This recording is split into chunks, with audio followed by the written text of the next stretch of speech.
Hi, good evening. I'm Allison Morpurgo, and I am so pleased to be here tonight with all of you listening, either listening now or at a later time, with Maria Danzilo, who is a candidate for District 6 City Council. Tonight, we're going to talk about Maria's education plan, which is such a critical topic now more than ever across the country and particularly in our city. Before we get to some questions, I'll just give a little context for relevance to this discussion. I'm a mom of 2 kids on the Upper West Side who are attending West End Secondary right now, which is a middle and high school, public high school on the Upper West Side. They went to PS9, K through 5. One of my children was in a G&T. They both had IEPs. Very different learners. One thing I can say right off the bat is as much challenge as we had, the IEP for one of my children who had hearing services was terrific. And so, we know we can do something right. And that's encouraging, but there's a lot we have to work on. This past year, in contrast, like many of you, my kids have been virtual the entire time until just last week. They went back 1 day a week. It's been a real challenge. And as much of it as it's been a challenge, we know that some kids didn't even have regular Wi-Fi access, or it was very intermittent and just not acceptable. And it's really concerning to many parents. And we have to do better for all of our kids. It's so important to prepare them for the future and also for the future of the city. We need to do that for the future of the city because they are really the future. It's one reason that I'm also running for the CEC for high school, the CCHS. I just think it's important to do whatever we can to bring an education recovery, and I want to help with that. And there are so many topics we're going to get to tonight that are critical, and we're going to start though with the pandemic because I think many of us are more worried than ever. So Maria, if you don't mind, I'd like to just get to that. I do have to ask you something though, because as some of you saw, we did a bit of a promo last night, and I've been wondering what was with that sweatshirt you're wearing that said Dudley, and are your kids mad at you for wearing that? Because my kids would have killed me. Well, Dudley is actually not a real school. It was a sweatshirt that we had made up for a gift from my husband. That's his nickname.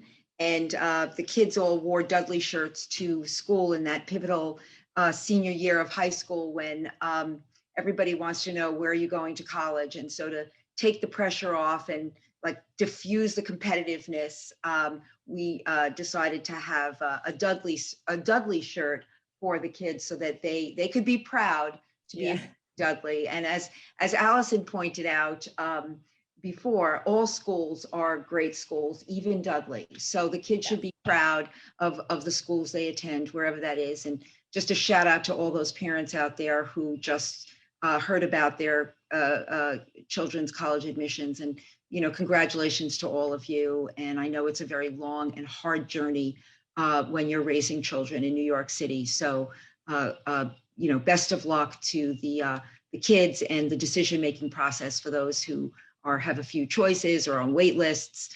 I wish you the very best. It's hard. I went through it 3 times, so I walked in your shoes. Yes, no, I appreciate that. And I love that idea because it is stressful. I have a junior right now. So that's terrific, actually. And I think it just goes to the fact that we have to make all schools better so that there's not so much feeling of I didn't get into the right one, especially in 5th grade. So Maria, as I mentioned, my kids and many others have been home a ridiculous amount of time. It's frightening from an academic and an emotional perspective. Kids need to be with other kids. And what was very troubling to me recently was reading and hearing that it's not even certain that school will be open full time in the fall. The CDC has established guidelines, and yet we're still not sure they're going to open fully. What do you think? And do you support the opening of schools in New York City in the fall? Yes, I mean, schools need to be opened now safely. We need to prioritize opening our schools. I'm out campaigning every day and speaking with parents. Just today, I spoke with several parents with children in schools in the neighborhood, and they're just, lamenting the fact that our rudderless Department of Education has had opening, closing. It's been a mess the last year, and so I just want to say that to the parents and the families who have been who've been in New York and going through the Department of Education ups and downs for this past year. You have my sincerest sympathy and compassion about how hard you must have worked and how hard it must have been for you to get through that. I also spoke with a number of teachers, and I know they have worked really hard also. Many of them have said that they actually worked even harder. It was very, very difficult to manage. There were so many problems with the remote learning in the past year. Some kids did very well, other kids did not. There were issues with technology access. And I think that it was overall not a very well thought out plan. There was inconsistency in how it happened. I heard some very upsetting stories about children who really were not functioning well by being at home. It was especially hard on children with learning issues, learning differences. For many of them, couldn't learn in a learning environment, in an online learning environment. It was really hard on the mothers and the fathers who were at home working. I raised 3 children in the city. I worked full time. I had the good fortune of not raising my kids in a pandemic. They actually went to live school and I was able to go to work. I don't know how you all did it. I give you great, congratulations for getting through probably one of the hardest things I've ever seen families have to go through. So you need the city's help. You need help from your elected leaders. I hope I'm elected to city council and I can help you next year, because we need to commit to opening our schools fully live as soon as possible. There might be some situations where families, for medical reasons, need to have the kids remain at home. If that happens, then there should be options for them to continue to learn at home until we're completely through this pandemic. But we need our schools opened. That has to happen.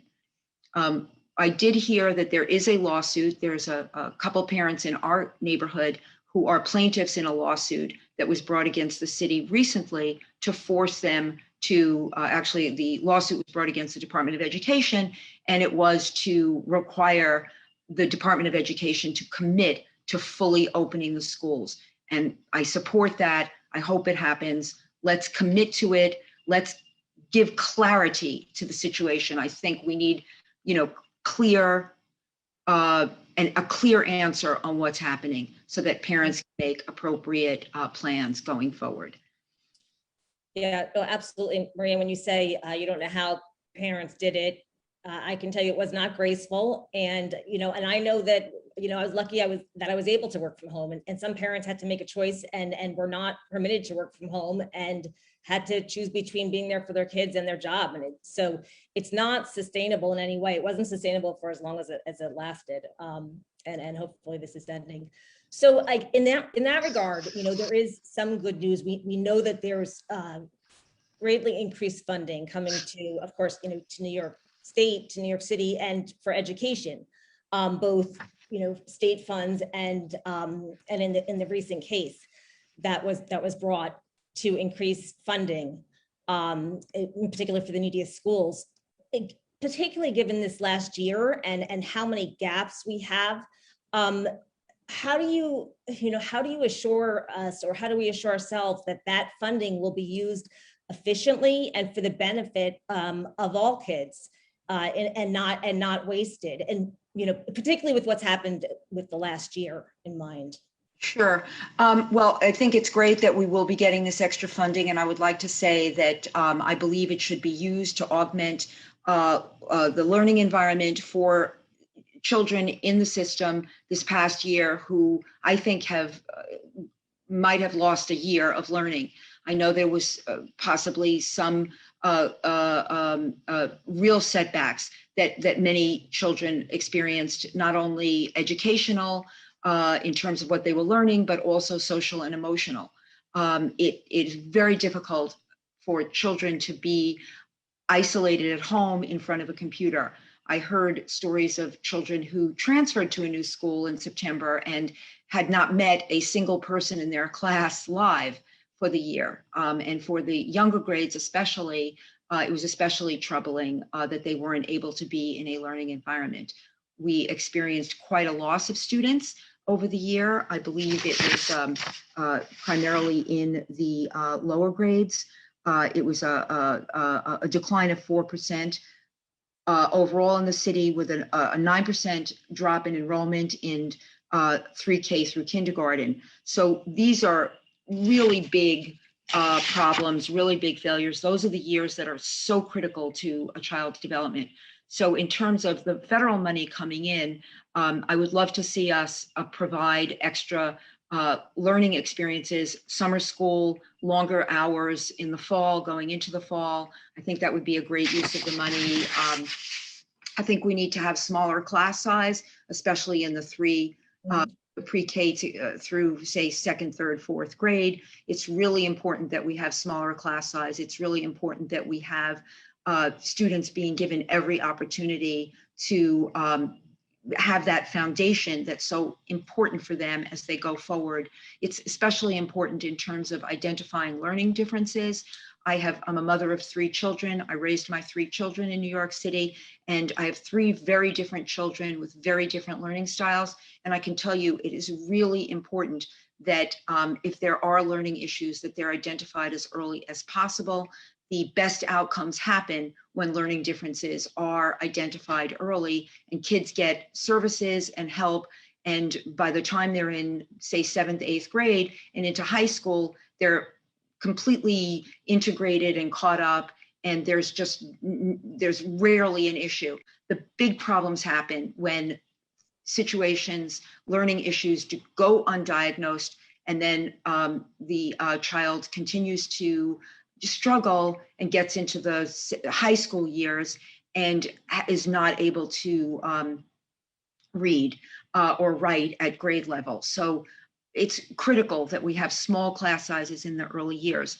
I also want to say it's really important that we devote resources to the mental health of our students. The city, our kids have been isolated. There are mental health challenges. And even before the pandemic, there have been, there's a greater level of anxiety and depression among our teenagers. And these are the kinds of issues we really need to address. In terms of how we make sure that money is spent and prioritized appropriately and spent on the things we need, and that's in addition shoring up underperforming schools. We want to make sure the money is used to shore up those underperforming schools so that every school in the city is fully funded and the children in all schools in the city have equal opportunities to be successful.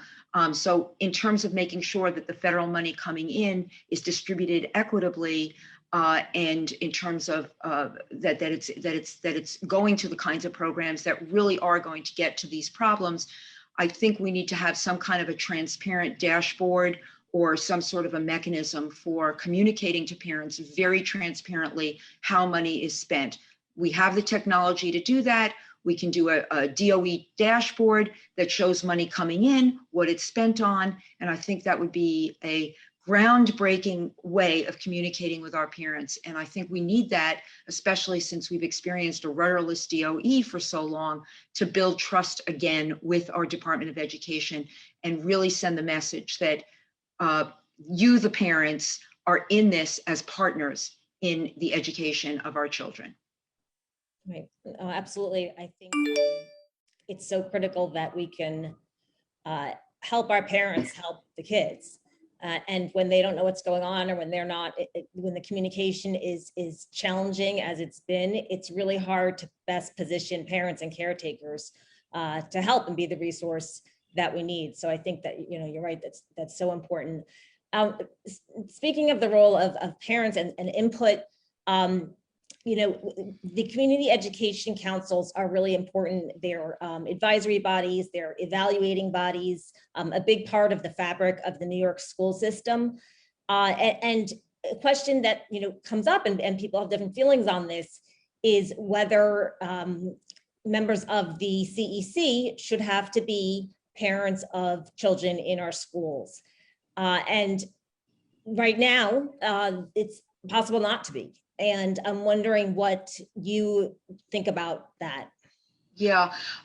So first of all, let me say to you, Allison, thank you for stepping up and running for the CEC board, the high school. I think that's really great. Elections are coming up soon. So for parents watching this, you do get a vote. I think it's one vote per family. And the CEC website is posting all of the biographies of the candidates who are running. I actually looked at our up here on the Upper West Side is District 3, and I read the biographies. You will learn quite a bit about what the priorities are of parents, what they're looking for from reading the biographies of the many, many well-qualified people who are stepping up to run for the, Allison, you're running for the high school. I was reading the lower school biographies. Very, very impressive group of candidates here at District 3. So to answer your question, I think given that we've got so many impressive parents stepping up to have a role in the CEC board, there's no reason to allow people who are no longer parents in the system or may never have been parents in the system to run for our community education councils. I think these councils need to be run by parents whose children are currently in the school, and I would, council member, support, I believe it has to be a change of state law, so we would have to do a city council resolution to ask the state to amend the state law to require that candidates or people sitting on those boards are actually parents. I think it's really important that the parents have a say. I do want to add that I would love to see the role of the CEC expanded. I think they need to have more of a say in education policy, more of a say in the pedagogy, more of the say in the overall progression of the school. So I'd like to see that. And I think as we grapple with improving our schools, expanding programs in our schools, the voices of parents are so incredibly important. So go out and vote, make sure you get involved if you're a parent. Those are really important. Yeah, no, absolutely. So many qualified parents that were in the forums. And I mean, I think all parents are qualified, but parents that have a lot to bring. So a related question, or at least related in my head, because as we talk about this, you're sort of reminding me of the very early years, although I've aged out of being on CEC and therefore it's high school. I do have distinct memories of starting at kindergarten at PS9. And one of the issues we confronted then was whether to go to our zone school or to try to get into the G&T. And I was lucky enough to have heard about the test and was aware of it. I can easily imagine having not been aware of it, but my daughter was in the G&T at PS9. It was then discontinued by the time my younger child started. So I had both experiences. And very different learners. So it's always hard to compare, as you said. I think that's, I think we all know that kids have such different learning styles anyway. But that's something that's being discussed in the mayoral races and just around really the city in general. What are your positions? What are your feelings about continuing the G&T programs that we have now, or even expanding them as is also under discussion? Sure. I mean, I'm certainly in favor of keeping G&T programs and expanding G&T programs. Kids there's not a one size fits all for all students. And I know as a mother of 3 children, 3 different learners, what's the kind of environment that's suitable or appropriate for one child may not have been the place where my other children or child would have been successful. And I think some children do need and thrive in a more accelerated learning environment. At the same time, I have to say that an accelerated learning environment may actually not be appropriate for some children, especially if they have a learning issue or a learning difference. And also what I learned from being a mother and my own kids is that kids need to feel really good about how they're doing. Their self-esteem is tied into their grades and how they're performing. And it's important that, especially in the early years, as they're building a foundation, if they don't need an accelerated program, if that's not something that's right for them, I think it's far more important that they're in an environment where they are going to feel really good about themselves and really feel really confident that they can move forward and take on more suitable work, more challenging work. I noticed that with my kids. They all went to different schools and they learned at different paces. But the most important thing was that they felt confident as they moved forward from one year to the next, and confident that they had the foundation to move forward. I think G&T programs are important, but I would like to see them in every school. I think we need to expand, not reduce the number of options that our children have to be successful. I think we have to look at raising standards, not lowering them. And I think we have to certainly look at expanding the kinds of programs that are going to help all of our kids be successful, maybe in middle school in an accelerated program. So for example, I spoke before about reducing class size in the early years and having opportunities to identify issues that need to get addressed early on. I think reducing class size and giving kids more one-on-one attention is certainly a way that you're going to build more confidence in kids as they go forward to take on more challenging work. And I think the idea that, I think if we make it possible for every child to be successful at every stage of their learning experience, we will make available to them the right paths for each child, so that ultimately they will graduate being ready to go on to higher education. Right now, statistically, we're not doing a good job.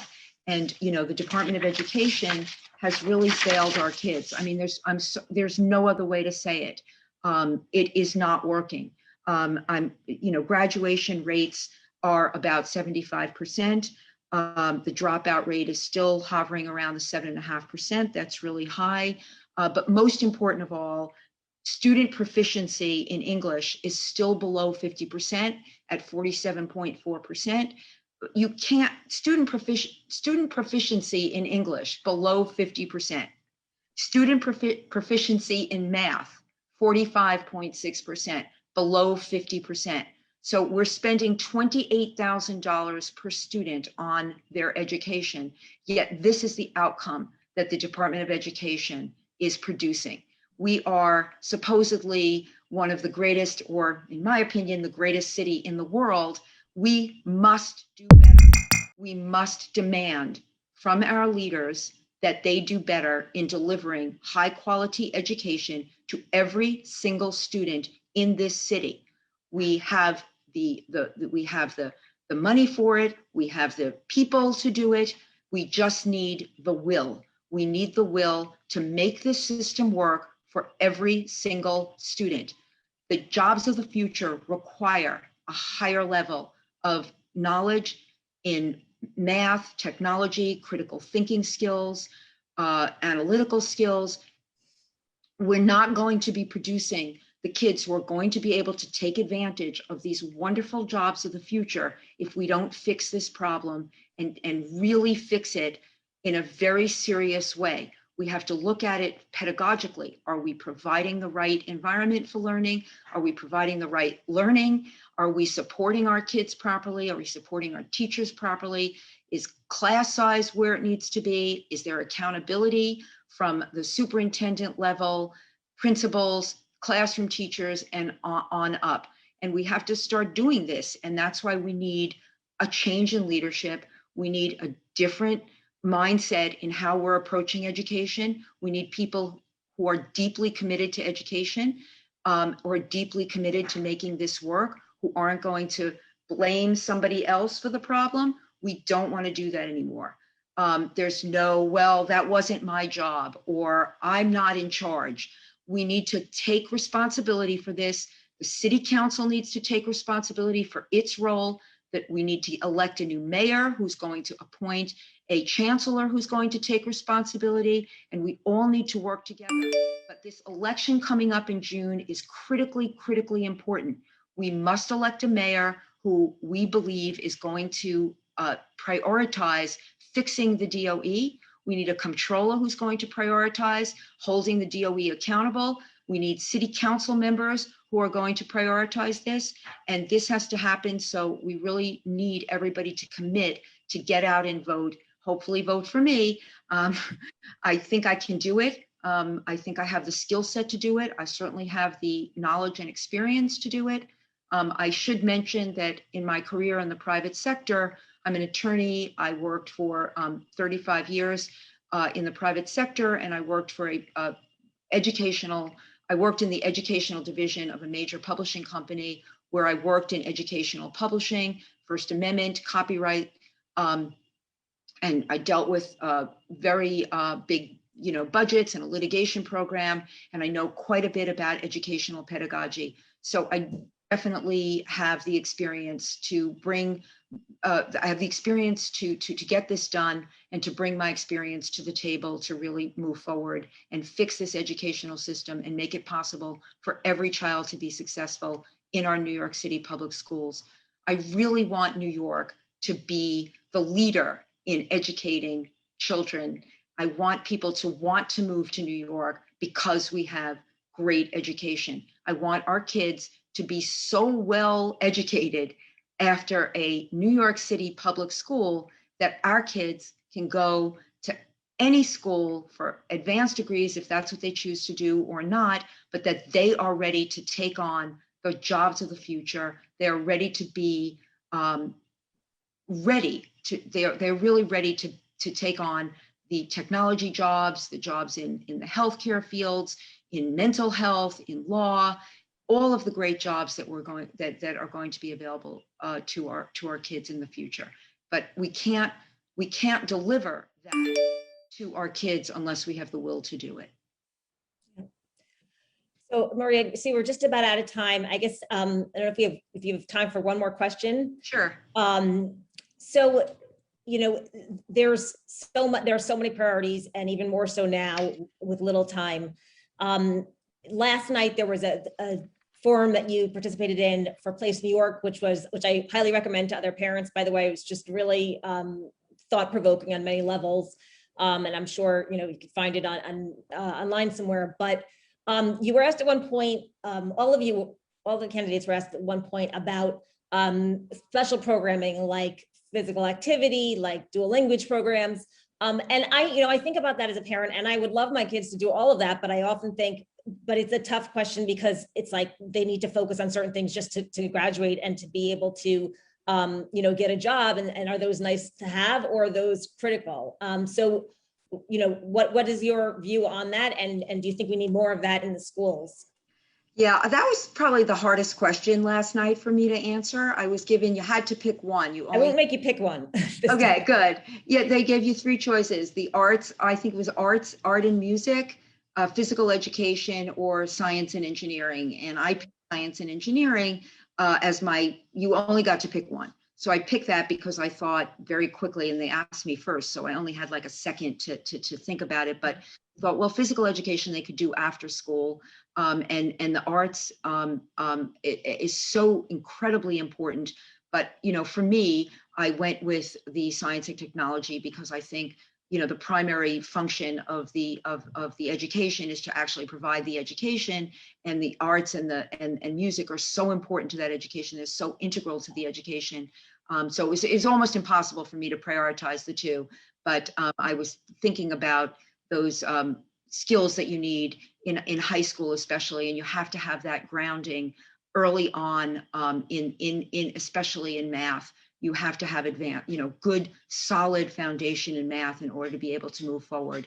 I think it's really important that you do that. But no, I absolutely believe we should be spending on the arts as well. I think there are some other things we can be doing. Like I'd love to see more financial literacy in the curriculum. I think it's really important for kids to learn how to manage finances. Um, it's something that's a skill that our kids really lack, and I think it will help them tremendously as they go on in life. I would love to see more civics. I think it's important for our kids to really learn about our government and how it works. I've had some wonderful conversations with children while campaigning, met quite a few really lovely families, and I found the kids to be most curious about the role of a city council member. And I thought, wouldn't it be great if we were doing more of that? In terms of physical activity, I did work to expand access to sports for underserved communities. I established a not-for-profit to expand access to sports facilities. Two of my kids are athletes. They very devoted to their sport as well as their studies. And I know that it really helped them on so many levels. It helps. I love the athlete mindset. They have a great work ethic, time management skills, as well as just feeling good about themselves. Getting a lot of physical activity, it's just relaxing and you just have more energy. So I happen to be a swimmer, as some people know. I swam all through high school. I worked as a lifeguard when I was younger. And, I swim as often at the West Side Y. I know all the lifeguards there, and I swim as often as I can. I'm a really, huge believer in the importance of physical education. So I'd like to have, our kids need good physical education options. And in high school, it's just great. If you're able to do it and you have the time to play on a team or swim or do track or whatever you like to do. But I think it's really important. Critical thinking skills, artistic and scientific development. These are all things that I think we can do more of and make for a more well-rounded educational experience. Our kids should have it. I think as New York City kids, they're entitled to the best possible education we can provide them. Right. Absolutely. So I guess in closing, first of all, just as a parent, I ask that when when and if you're in this seat, it's so important that parents have communication from the DOE, from the schools, that all the schools are communicating at an optimal level for parents, so that parents, again, can be a resource to their kids, because that's been a real challenge. And I think that that's something where it's an easy win to just make it a little simpler for parents. There's so much, chaos right now, and just always as a parent, it's a chaotic job. So I think that's really important. And I would agree with you that it's really important that all parents or with, kids in the New York City schools are looking at the education plans of all candidates and thinking about whether that, aligns with their values and will make the city a better place for all of our children, and a place that will be successful in the future in general. So I will close on that. Maria, thank you so much. And I know that this will be available, and I'll let you do a plug for your site.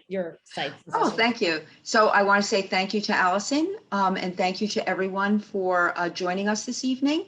I look forward to doing more of these. We do them on Wednesday night at 6:30. So we have a schedule of some exciting ones coming up, which we'll be posting soon, with some guests like we had tonight with Allison. So please stay tuned, and we'll be sure to keep you, if you want to sign up to be a volunteer on the campaign or get in touch with the campaign.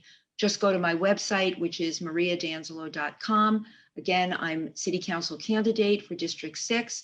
I'm a lifelong New Yorker, a 40-year resident of the Upper West Side, mother of 3 children. I come from a family of small business owners, and I'm really here to listen and work for you the community, the Upper West Side, a neighborhood I love dearly. My motto is, I hear you, Upper West Side, and I promise that I'll continue to hear you if I'm elected. So thank you very much.